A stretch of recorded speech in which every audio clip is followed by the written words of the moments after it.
Welcome to The Explainer. I'm absolutely thrilled to have you here today because we're going to deconstruct a highly complex, frankly fascinating, alleged military operation that reads literally exactly like a Hollywood thriller. Today we're diving into a shadow extraction, a total masterclass in modern deception. We're going to break down the tactics, the technology, and the sheer logistical puzzle of pulling off a high-risk mission right under the nose of a heavily defended city.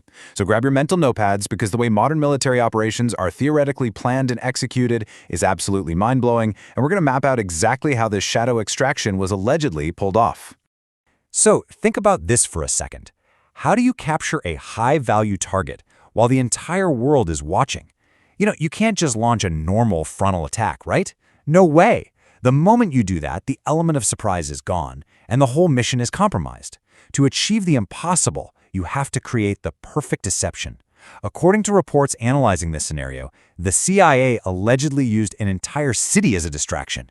It's a classic misdirection play, but executed on a massive, almost incomprehensible scale. Okay, picture this scenario. It's Caracas, 2 a.m. The entire city suddenly goes completely pitch dark. Now, imagine the sudden, overwhelming sound of a shadow operation unfolding in that darkness. Reports describe a literal wall of noise from over 150 aircraft filling the night skies. But that deafening roar wasn't just an attack. It was a deliberate acoustic curtain, specifically designed to hide the unmistakable sound of incoming helicopters. F-35 stealth fighters allegedly lit up key military positions, and by the time the dust settled, the helicopters had already landed and the Venezuelan president had reportedly just vanished by sunrise. It wasn't a full-scale invasion, it was a surgical precision extraction. Now, before we go any further, it's absolutely crucial we frame exactly what we're looking at today. This explainer is based strictly on military analysis, public reports, and hypothetical scenarios. We're impartially mapping out how the U.S. military could, theoretically, use stealth jets, naval power, and elite special forces to execute this kind of high-stakes mission. Some of these details remain heavily debated and unconfirmed. We aren't taking any sides or endorsing any viewpoints here. We're simply examining the fascinating tactical and technological concepts detailed in our source material to really understand the nuts and bolts of modern covert military operations. Okay, let's dive into this. A strike of this magnitude, it doesn't happen overnight. The setup actually begins months in advance as the U.S. Navy slowly increases its military presence around Venezuela. Publicly, the official narrative focuses on counter-narcotics operations. But unofficially, in the shadows, while the world watches those massive U.S. aircraft carriers move through the Caribbean, intelligence agencies are tracking a single man, waiting for a narrow window of extreme vulnerability. And that silent waiting culminates at exactly 2 a.m., the strike. Right? So to make that 2 a.m. strike even remotely possible, the logistics had to be flawless. Looking right here at the naval deployment, by bringing amphibious assault ships carrying F-35B variants into the Caribbean, the military achieves rapid response times without needing to rely entirely on nearby physical land bases or a huge supercarrier footprint. It's like a giant puzzle coming together. When you combine that offshore presence with aerial refueling tankers, those stealth fighters can maintain long-range operations deep into hostile territory right from the ocean. And this brilliantly illustrates the step-by-step execution. When it actually kicks off, F-35 stealth aircraft first breach the airspace to disrupt radar systems, cause sudden communication blackouts, and weaken air defenses. Again, the explosions and chaos aren't the main goal. The chaos is the cover. Beneath that cover, Delta Force, one of America's most secretive special ops units, moves in. Witnesses claim low-flying helicopters skimmed right over the rooftops, safely flying beneath the radar coverage. Flash grenades then explode inside the compound, overwhelming security forces within mere seconds. And then, within minutes, the helicopters rapidly lift off and disappear back into the night before local forces can even react.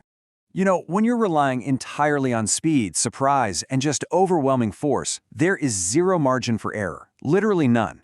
The level of preparation here was staggering. According to intelligence sources, a full-scale replica of the compound had actually been built for rehearsals long before the mission.